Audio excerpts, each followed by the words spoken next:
Assalamualaikum warahmatullahi wabarakatuh. Kami kelompok 11 ingin memaparkan materi opini dari kelompok kami, yaitu Etika Pancasila sebagai ground normal politik Indonesia kontemporer. Sebelumnya perkenalkan, nama saya Nasya Wita Feira. Nama saya Gisa Rizky. Nama saya Sabila Aulia Rahma. Kita lanjut kepada opini. Pancasila adalah dasar ideologi dan falsafah hidup bangsa Indonesia yang terdiri dari 5 sila: ketuhanan yang Maha Esa, kemanusiaan yang adil dan beradab, persatuan Indonesia, kerakyatan yang dipimpin oleh hikmat kebijaksanaan dalam permusyawaratan perwakilan, serta keadilan sosial bagi seluruh rakyat Indonesia. Kelima sila ini bukan hanya rumusan normatif, tetapi juga nilai-nilai etis yang menjadi pedoman dalam kehidupan pribadi, sosial, dan kenegaraan. Sebagai sumber nilai moral primer atau ground norm, Pancasila melahirkan etika, sebuah sistem nilai yang menuntut agar setiap tindakan warga negara, termasuk para pemimpin dan institusi publik, mencerminkan prinsip-prinsip luhur tersebut. Dalam ranah politik, etika Pancasila menjelma menjadi etika politik, yaitu pedoman perilaku yang tanggung jawab kekuasaan yang berorientasi pada integritas, akuntabilitas, dan kepentingan umum atau bonum publicum.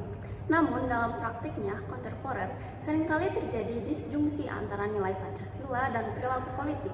Fenomena seperti korupsi, penyalahgunaan wewenang, dan politik identitas menunjukkan lemahnya internalisasi nilai.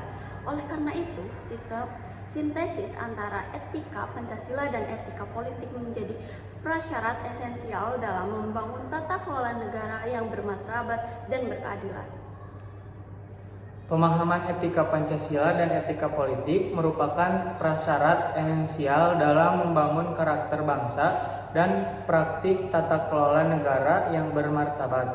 Secara teoretis, etika Pancasila adalah sumber nilai moral primer atau ground norm yang mendasari seluruh sistem etika di Indonesia.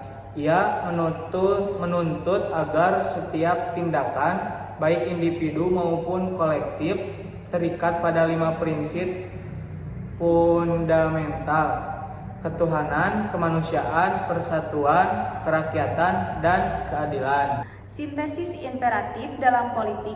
Etika politik merupakan turunan praktis dari etika Pancasila yang mengatur perilaku dan tanggung jawab pemegang kekuasaan serta institusi publik. Opini kami, etika politik tidak dapat dipisahkan dari etika Pancasila. Keduanya harus bersintesis secara holistik. Etika politik yang autentik harus menjadi manifestasi nilai Pancasila di ranah publik, menuntut integritas, akuntabilitas, dan orientasi pada kepentingan umum.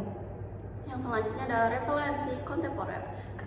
Kegagalan dalam menyatukan dua etika ini ditunjukkan oleh fenomena seperti korupsi, penyalahgunaan wewenang, atau politik identitas yang memecah belah, mengidentifikasikan adanya krisis internalisasi nilai. Pemahaman yang mendalam bukan hanya kognitif, melainkan transformatif, mengubah nilai Pancasila menjadi kebiasaan moral, habitus para aktor politik. Hanya dengan demikian, politik dapat berfungsi sebagai sarana mencapai keadilan sosial dan kesejahteraan bersama, bukan sekedar perubahan kekuasaan. Kesimpulannya, Pancasila bukan hanya dasar negara, tetapi juga sumber etika yang harus menjiwai seluruh aspek kehidupan politik di Indonesia.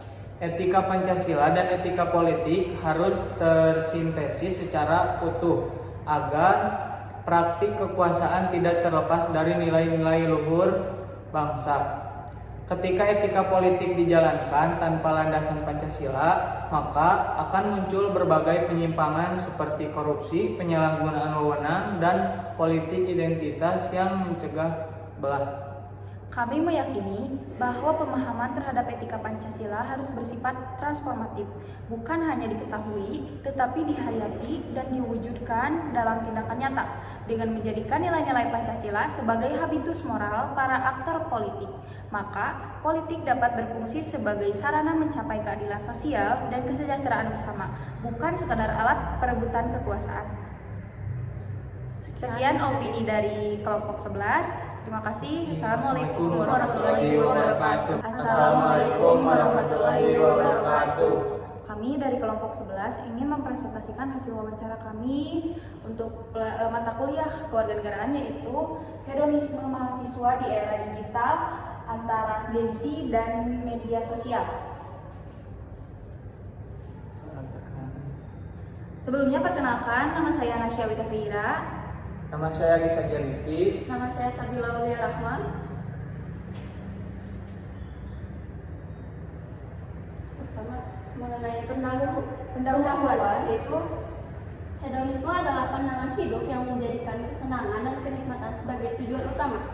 Penganut hedonisme cenderung mengejar hal-hal yang memberi kepuasan baik fisik maupun emosional dan menghindari penderitaan. Dalam kehidupan modern, hedonisme sering terlihat dalam gaya hidup konsumtif dan pencarian kebahagiaan instan. Jika tidak dikendalikan, hedonisme bisa berdampak negatif dan keseimbang hidup dan tanggung jawab sosial. Itu yang melatar belakangi di era digital, media sosial mendorong mahasiswa untuk tampil menarik dan mengikuti gaya hidup konsumtif demi gengsi dan validasi online. Hedonisme muncul sebagai respon terhadap tekanan sosial dan budaya digital yang menyoroti kesenangan instan. Fenomena ini perlu dikaji agar mahasiswa lebih bijak dalam menyikapi pengaruh media sosial terhadap gaya hidup dan nilai akademik. Rumusan masalahnya. Bagaimana media sosial mengaruhi gaya hidup hedonisme mahasiswa? Apa saja dampak yang ditimbulkan akibat perilaku hedonisme pada mahasiswa? Bagaimana solusi untuk mengurangi pengaruh hedonisme di kalangan mahasiswa?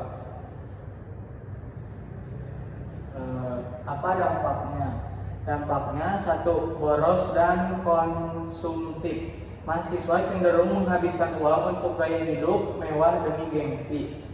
2. Prestasi menurun. Fokus pada kesenangan membuat tanggung jawab akademik terabaikan. 3. Tekanan sosial. Ingin tampil sempurna di media sosial bisa memicu stres dan kecemasan. Solusinya, untuk mengatasi perilaku hedonisme di kalangan mahasiswa, diperlukan pendekatan yang mencakup edukasi, pengetahuan nilai, dan pembentukan lingkungan sosial yang sehat. Literasi digital perlu ditanamkan agar mahasiswa mampu menyaring pengaruh media sosial secara bijak dan tidak terjebak dalam pencitraan semu. Manajemen keuangan pribadi juga penting agar mahasiswa dapat mengendalikan pengeluaran dan membedakan antara kebutuhan dan keinginan. Selain itu, keterlibatan dalam kegiatan positif seperti organisasi, komunitas, atau proyek kreatif dapat menjadi alternatif sehat untuk menyalurkan energi dan membangun identitas tanpa bergantung pada gengsi atau validasi digital. Lalu ada hasil wawancaranya, yaitu kami mewawancara salah satu mahasiswi dari Fakultas Perguruan dan Ilmu Pendidikan dari Prodi Pendidikan Geografi, yaitu Bianca. Lalu Bianca memaknai hedonisme sebagai gaya hidup yang berfokus pada kesenangan pribadi saja, seperti nongkrong, belanja, dan aktivitas rekreasi lainnya yang sering dilakukan tanpa mempertimbangkan dampak jangka panjang. Ia menyatakan, menurut saya hedonisme adalah gaya hidup yang lebih fokus pada kesenangan seperti nongkrong, belanja, atau melakukan aktivitas yang membuat kita merasa senang tanpa terlalu memikirkan dampak jangka panjang. Kesimpulannya, dari wawancara ini menunjukkan bahwa hedonisme di kalangan mahasiswa merupakan fenomena nyata dan kompleks. Gaya hidup yang berorientasi pada kesenangan seperti nongkrong, belanja, dan traveling seringkali dijalani sebagai bentuk pelarian dari tekanan akademis maupun pengaruh media sosial. Meski memberikan dampak positif seperti mengurangi stres dan memperluas pengalaman sosial, hedonisme juga berisiko menimbulkan pemborosan dan gangguan fokus belajar jika tidak dikendalikan. Informan menyadari pentingnya menjaga keseimbangan antara hiburan dan tanggung jawab kuliah dengan menetapkan batasan waktu dan anggaran. Oleh karena itu, kesadaran diri dan pengelolaan gaya hidup secara bijak menjadi kunci agar mahasiswa tetap dapat menikmati hidup tanpa mengabaikan peran dan tanggung jawab sebagai insan. Sekian presentasi dari matkul kewarganegaraan dari kelompok 11. Terima kasih dan mohon maaf apabila ada kekurangan dan salah kata. Assalamualaikum warahmatullahi wabarakatuh.